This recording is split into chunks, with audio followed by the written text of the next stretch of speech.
حدیثوں کے حوالہ شروع سے، اس میں کسی اور کی بات نہیں، حضور کا حج بیان ہوا۔ اور دوسری بات جو سعودی حکومت دیتی ہے شیخ عبدالعزیز بن باز کا حج اور عمرہ، وہ ٹھیک ہے، ان لوگوں نے خیال کیا کہ بدعات سے پاک کیا جائے۔ اب آپ بدعات میں سے دیکھیں، یہی بڑی بدعت ہے کہ سارے علماء یہ چیختے ہیں کہ آپ جوتی وہ پہنیں جس سے پاؤں کئی ابری ہڈی ڈھانکی نہ جائے۔ بالکل دین میں اپنی طرف سے گھڑی ہوئی بات ہے۔ کتنے لوگ میں نے دیکھا گرتے ہیں بیچارے، وہ چپلیں پہننے کا دین، بھائی کس خدا کے رسول نے یہ کہا؟ یہ جوتیاں جو آپ نے پہنی ہیں کس نے منع کیا اس کو؟ اپنی طرف سے بالکل جعلی بات بنا لی۔ اللہ کے رسول علیہ السلام نے صرف یہ پابندی لگائی ہے کہ مرد وہ جوتی پہنے جو ٹخنوں سے نیچے ہو، اور فرمایا اگر موزے ہیں لمبے ٹخنوں سے نیچے کاٹ دو، اس کے علاوہ کوئی پابندی نہیں۔ آپ بند جوتیاں پہنیں، جو جی چاہے پہنیں، کوئی منع نہیں۔ یہ میری بہنیں بیٹھی ہیں، یہ جرابیں اور موزے بھی پہن سکتی، ہمیں نہیں مردوں کو اجازت، ان کو اجازت ہے کہ یہ موزے پہن لیں، جرابیں پہنیں، یہ بھی کر سکتی۔ ان کے لیے صرف دو پابندیاں، باقی سارا لباس ان کا وہی جو پہلے کہ نقاب نہیں اوڑھ سکتی، اگر کوئی عورت برقعے کی آدمی برقع نہیں پہن سکتی۔ اب کیا کیا ان علماء نے؟ اپنی طرف سے گالیاں کہ برقع پہننا، پکھیاں باندھو، اس سے ذرا چہرے سے دور رہے، بالکل جعلی بات۔ جو سنت ہے وہ یہ ہے کہ نقاب نہیں، یہ فیشنی چیز ہے، اتار دو۔ اگر پردہ کرنا تو سر پر جو چادر ہے اس چادر کو اپنے چہرے کے آگے لٹکا دو، وہ بے شک چہرے کو مس کرتی رہے، کوئی فدیہ نہیں۔ یہ بات ہو رہی تھی دم کی، آپ یقین جانے پورے علم سے میں کہہ رہا ہوں، کتاب لکھ لی میں نے، سوائے ایک شے کہ کسی چیز پر دم نہیں ہے۔ یہ کہتے ہیں داڑھی اگر آپ کی ہرائی، آپ نے وضو میں کوئی بال گر گیا، دم ہو گیا، سب کیا ہو گیا؟ خارش کی اور کوئی بال گر گیا، یہ دم ہو گیا۔ تیرا ڈھنگ کیا؟ تو یہ اللہ کے لیے ان چیزوں سے نجات پائے۔ یہ تو باتیں ایسی ہیں کہ آدمی حج پر جانے سے پہلے بکروں کا ایک جہاز خریدے کہ وہاں دم ہی چاہتا ہے، کوئی دم نہیں، صرف ایک دم ہے جو اللہ رسول نے کہا کہ اگر مجھے سر منڈوانا پڑ جائے، مرد کو تکلیف ہے سر سارا منڈوانا، وہاں اللہ نے کہا کہ جو میسر ہے ایک بکری یا کوئی جانور ذبح کر دو۔ اس کے علاوہ خدا جانتا، آپ سن رہے ہیں میری بات اور ریکارڈ بھی ہو رہی، اللہ رسول کی طرف سے کوئی دم نہیں۔ آپ نے چہرہ ڈھانک لیا۔ بیت اللہ شریف کے بارے میں کہتے ہیں، بڑے بڑے میں نے علماء کا سنا کہ وہ درس دے رہے ہیں کہ خبردار حجر اسود کو نہ چھونا، اس کو خوشبو لگی ہوئی۔ بھائی حجر اسود کو خوشبو لگی پھر کیا ہو؟ جو منع ہے وہ تو میں آپ اپنی مرضی سے کوئی خوشبو لے کر بعد میں احرام میں لگاؤں، وہ منع۔ حجر اسود کو لگی ہوئی دیواروں پھر کیا ہوا؟ اللہ کے رسول کے خادم تھے، 10 سال خدمت کی حضرت انس رضی اللہ عنہ، وہ جاتے تھے حجر اسود کو چومتے تھے، خوشبو بھی لگتی تھی، لوگ پوچھتے تھے، وہ کہتے ہیں یار یہ منع تھا کہ میں خود ارادے سے کہیں سے خوشبو لے کر مروں، لوگ یہاں چھڑکتے ہیں یا دیواریں کعبہ پر چھڑکی پھر میں یہ مثالیں دے رہا ہوں کہ بدعات اتنی ہیں جس کا اندازہ نہیں۔ میدان عرفات میں آپ دیکھیں گے ہر بندہ کوشش کرے گا کہ جبل رحمت پر چلے، کہ وہاں آدم علیہ السلام کی توبہ قبول ہوئی تھی۔ سری جھوٹ ہے جس کو چٹا جھوٹ کہتے ہیں، نہ آدم علیہ السلام وہاں آئے، نہ وہاں چلے، نہ ان کی توبہ وہاں قبول ہوئی، سارا قصہ جعلی۔ ابراہیم علیہ السلام سے کعبہ بنا، وہاں سے یا حج کا آغاز ہوا، پہلے کے سارے افسانے آپ نے پڑھا ہوگا، پہلے فرشتوں نے بنایا تھا، فلاں نے، جھوٹی باتیں۔ اللہ رسول کی بات مانے، ابراہیم علیہ السلام اور حضرت اسماعیل علیہ السلام نے بنائی۔ پہلے تو یہاں کوئی پرندہ بھی نہیں آتا، کعبہ ہوتا یہاں تو دنیا بھول جاتی، کوئی چیز نہیں۔ تو نہ آدم علیہ السلام وہاں چلیں، نہ حضور علیہ السلام جبل رحمت پر چلیں، اور یہ نام بھی بناتی ہے، کوئی اس کا نام جبل الرحمت نہیں، اس کا نام عربی زبان میں الال ہے، اور اس پر چڑھنا کوئی نیکی نہیں، نہ کوئی حج کا حصہ، سرے سے علماء نے اس کو بہتر گناہ ٹھہرایا۔ البتہ یہ ٹھیک ہے کہ اللہ کے رسول علیہ السلام اس کے دامن، اس کے پاس، یہ درمیان میں عرفات کے لوگ اس کو پہچانتے ہیں کہ جس کو مسئلے کی ضرورت ہوگی آئے گا، اپنی اونٹنی پر سوار، نیچے کھڑے ہوئے، وہاں بڑے بڑے پتھر پڑے ہوئے ہیں چٹانیں، وہاں رسول اللہ نے اونٹنی پر سوار ہو کر اس پہاڑ کو سامنے چڑھے نہیں، نہ اس پر سے ادھر چڑھنا کوئی نیکی ہے۔ اسی طرح آپ کئی لوگوں کو دیکھیں گے علم نہیں کہ وہ جب سے احرام باندھتے ہیں دائیں بغل کے نیچے سے نکال کرنا ادھر پھینک لیتے ہیں چادر، یہ بھی آپ نے صرف پہلے طواف میں کرنی ہے، نہ پہلے کرنا، نہ صفا مروہ کی صحیح میں کرنا۔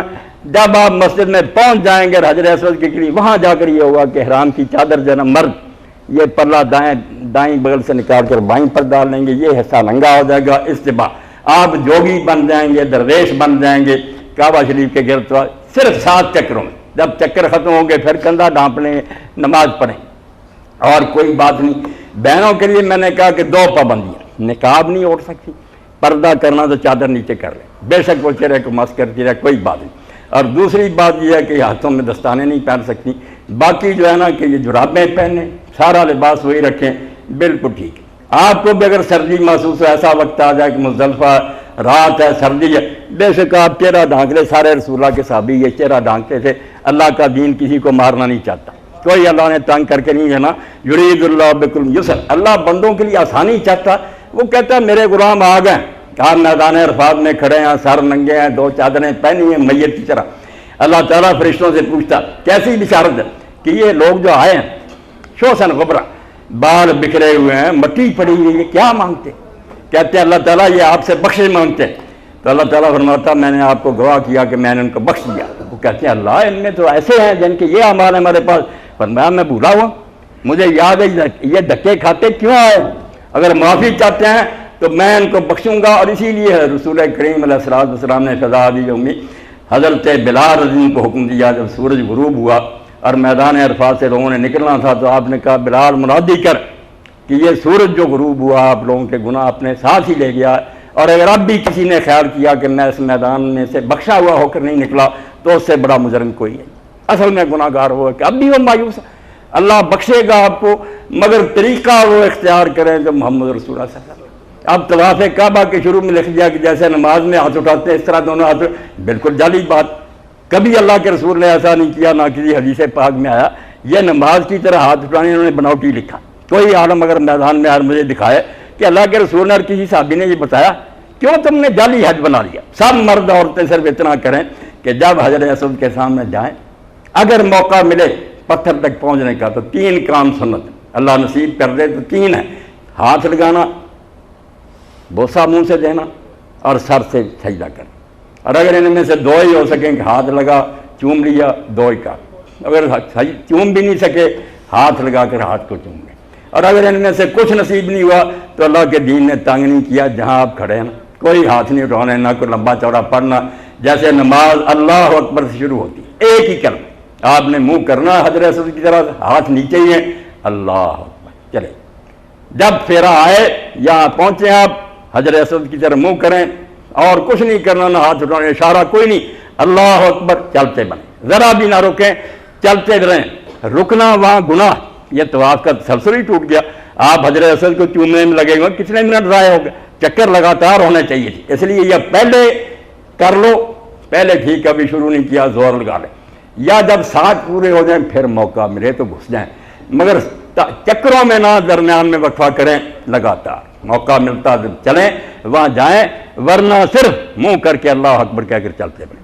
اور کوئی ذکر اس طواف میں اللہ کے رسول نے مقرر نہیں کیا۔ آپ درود شریف پڑھیں، قرآن پڑھیں، سبحان اللہ الحمدللہ پڑھیں، لا الہ الا اللہ پڑھیں، خاموشی سے چلتے رہیں، چپ کر کے گرد گھومتے جائیں، اور اس وقت اپنے ذہن میں یہ تصور ہو کہ جیسے عرش الہی کے گرد فرشتے گھومتے ہیں آسمان پر، ہم اس طرح اللہ کے عرش کے گرد گھوم رہے ہیں۔ یہ زمین والوں کے لیے اس نے عرش بنا دیا، اور اللہ کے رسول علیہ السلام نے فرمایا جو آسمانوں میں قبلہ ہے نا بیت المعمور 7ویں آسمان پر، وہاں بھی حضرت ابراہیم علیہ السلام ہی بیٹھے ہیں۔ معراج کی رات آپ نے دیکھا کہ ابراہیم علیہ السلام دیوار کے ساتھ سہارا لے کر بیٹھے تھے، آپ نے سلام کیا، ابا جی نے جواب دیا، تو فرمایا یہ بیت معمور ہے، 70,000 فرشتہ روزانہ یہاں عبادت کے لیے آتا ہے، اور قیامت تک ان کی باری پھر نہیں آئے گی، اتنے اللہ کے فرشتے ہیں۔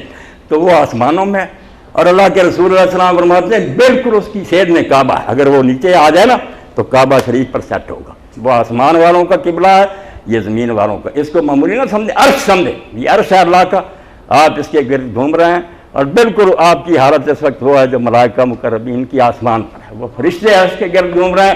یا آپ کو خوش نصیبی نصیب ہوگی کہ جہاں ابراہیم علیہ السلام کے قدم تھے، جہاں محمد رسول اللہ کے قدم تھے، آپ کتنے خوش قسمت ہیں، وہاں پھر رہے ہیں۔ آپ کی قسمت کا کوئی اندازہ کر سکتا؟ کریں وہ کام جو اللہ کے رسول نے کی۔ خانہ کعبہ میں سوائے 2 چیزوں کے کسی کو نہ چھوئیں، نہ دیوار کو چمٹیں، نہ کسی اور چیز کو چھوئیں۔ کچھ لوگ ادھر جاتے ہیں میزاب رحمت کی طرف، ادھر چمٹنا جو بالکل غلط۔ ہم اللہ کے رسول کے مقتدی نہیں، ہمیں نیا دین نکالنے کا حق نہیں۔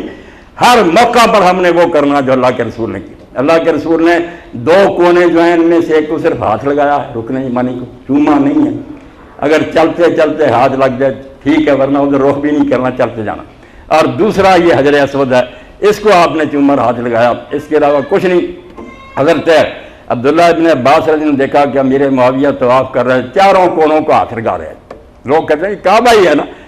آپ نے فرمایا کیا کر رہے ہو؟ کہنے لگے لیسا شیء من البیت المحجور، کعبہ کی کوئی چیز بھی چھوڑنے کی؟ فرمایا توبہ توبہ توبہ، لقد کان لکم فی رسول